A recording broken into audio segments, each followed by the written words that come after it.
कई बार हमने ऐसे देखा, तकरीबन हर रोज ये देखने को मिलता है कि शादी ब्याह के मसले पुलिस थाने तक पहुंच जाते हैं। ये किसकी कमी है? बहुत अच्छी बात, बहुत अच्छी बात। मैं आप सभी लोगों से ये सवाल करता हूँ, ये दहेज का मामला कब से आपने शुरू कर दिया?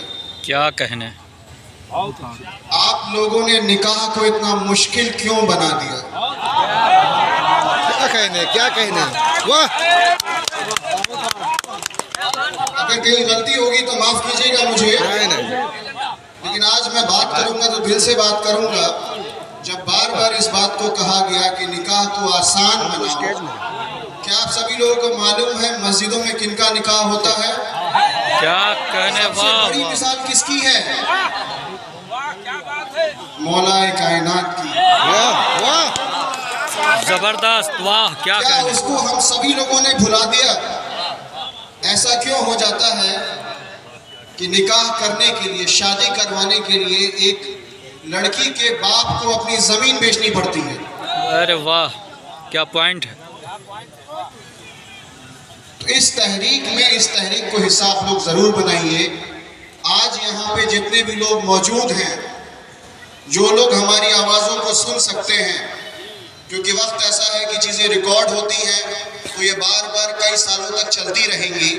आप सब लोगों को ये अहद लेना है कि मैं अपने ख़ानदान में, अपने मोहल्लों में, अपने शहर में अगर कहीं ऐसी शादियाँ होती हैं तो हम लोग उन शादियों में नहीं जाएंगे। बिल्कुल वाह। क्या मैं उम्मीद करूं कि ऐसा होगा? होगा। ये क्यों कहा गया कि आप निकाह में सादगी लाइए और वलीमे को थोड़े अपने हैसियत के एहतमाम से कीजिए? इसकी सबसे बड़ी वजह ये थी, जो मुझे मेरे वालिदैन ने बताया, कि कई दफ़ा ऐसा होता है कि मर्द निकाह कर लेते हैं लेकिन पता नहीं रहता कि निकाह किससे किया गया है। तो ये जो फैसला था ये भी उस औरत के ही हक में था। तो पहला मसला तो मेरा ये है कि जो शादी ब्याह के मसले दहेज से जो लगे हुए हैं, जो हमारे पास आते हैं, कहीं ना कहीं इस सब में हम सब लोगों का फेलियर है। मेरा भी है, आपका भी है, पूरे समाज का है, पूरे इस ज़िले का है। इस ज़िले क्या, सभी ज़िलों की मैं बात कर रहा हूँ। तो कहीं ना कहीं हम लोगों को बदलाव लाने की ज़रूरत है। शादी से ही जुड़ा एक और अहम मसला है। हम लोगों के क्या, सभी लोगों के सभी त्योहारों में आप देखेंगे कि डीजे का इस्तेमाल बहुत जोर शोर से किया जाता है। ये मजहब में डीजे कब से आ गया? क्या 1400 साल पहले डीजे को किसी ने इन्वेंट कर दिया था? आप सब लोग भूल गए आवाज हजरत बिलाल की, जब वो आजान में सदा लगाते थे, उस वक्त किसी माइक को यूज करते थे। क्या कहने। तो आप लोग क्यों डीजे पे इतना इस्तेमाल बढ़ा दिया है? हर छोटे बड़े त्यौहार में कहीं ना कहीं डीजे लेके आप लोग निकलते हैं। ये सारी बातें आप समझिए, ये मजहब में आपको बताया गया है, लेकिन इसके साथ साथ जो इस मुल्क का आईन है, जो संविधान है, उसमें उसकी जो बेसिक फिलॉसफी है वो यही है, इससे कोई अलग बात नहीं है। तो जो बार बार बड़े बुजुर्गों ने कहा है कि आपके एक हाथ में कुरान हो और दूसरे हाथ में संविधान हो, अगर ऐसा हम सब लोग कर लेते हैं तो यकीन मानिए आज जो आपकी हालत है, इससे बहुत बेहतर हालत में आप लोग पहुंचे। इसके आगे का एक मसला वो तरबियत का। तरबियत में कमी सब जगह आई है। लोग अपनी ज़िंदगी में मसरूफ़ हो गए हैं, वक्त नहीं निकाल पाते हैं, तो बच्चों के हाथ में मोबाइल फ़ोन थमा दिया। सबके घरों का ये मसला है। कोई ऐसा है जिसके घर में 2-4 से ज़्यादा मोबाइल फ़ोन नहीं है? हर आदमी के ऊपर एक मोबाइल फ़ोन है, कई बार एक आदमी के ऊपर 2-2 मोबाइल फ़ोन है। क्या आप देख रहे हैं उस मोबाइल फ़ोन से आपके बच्चे क्या कर रहे हैं? कितने घर में ऐसे बाप हैं, क्योंकि यहाँ पे सारे मर्द मौजूद हैं, आप देख रहे हैं कि आपके घर के बच्चे बच्चियाँ उस मोबाइल फ़ोन से रात के 10 बजे, 12 बजे, 1 बजे, 2 बजे तक क्या काम कर रहे हैं? कितने लोग हैं यहाँ पे?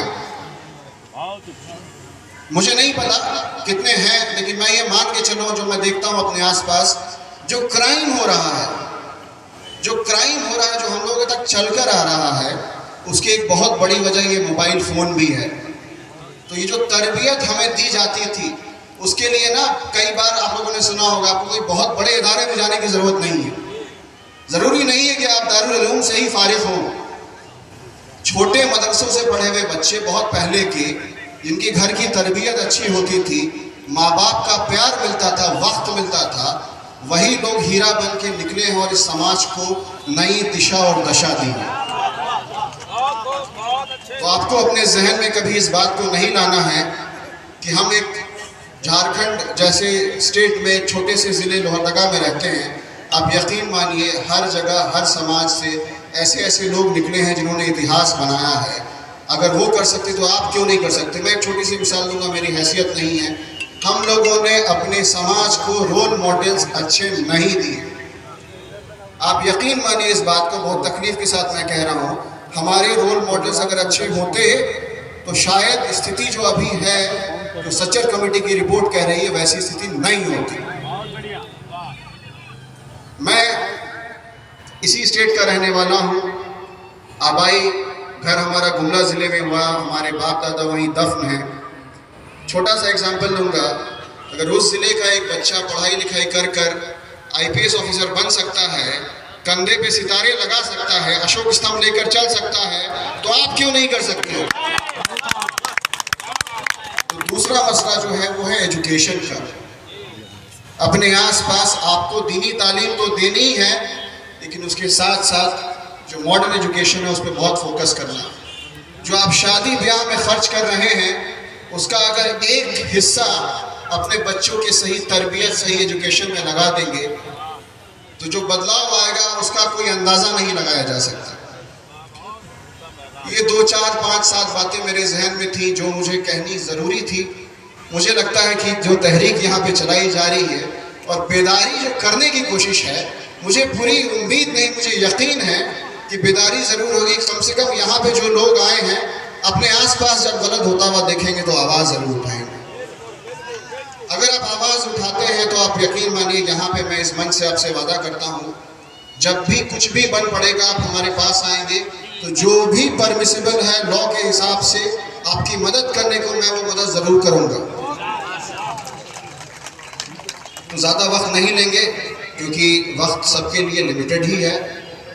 जाते जाते मैं एक शेर ज़रूर बोलूँगा, मेरे दिल के बहुत अजीज़ है, और ये सबको आप सभी लोगों के लिए कहता हूँ कि गुलों पे इसलिए कांटों को तरजीह देते, गुलों पे इसलिए कांटों को तरजीह देते हैं, खिलकर इन्हें मुरझाना नहीं आता। और अज़ल से रच गई है सरबुलंदी अपनी फितरत में, अज़ल से रच गई है सरबुलंदी अपनी फितरत में, हमें हारना आता है, झुक जाना नहीं आता। क्या बात है। तो दीन रज़वी तो टेलीफोन ही से बात किया था बहुत बार, आज मेरी मुलाकात हो गई और बहुत उम्दा इन्होंने मैसेज दिया, बड़ा उम्दा मैसेज दिया। मैं बहुत खुश हूँ और लगता है कि आप सब भी खुश हो गए होंगे, और होना भी चाहिए।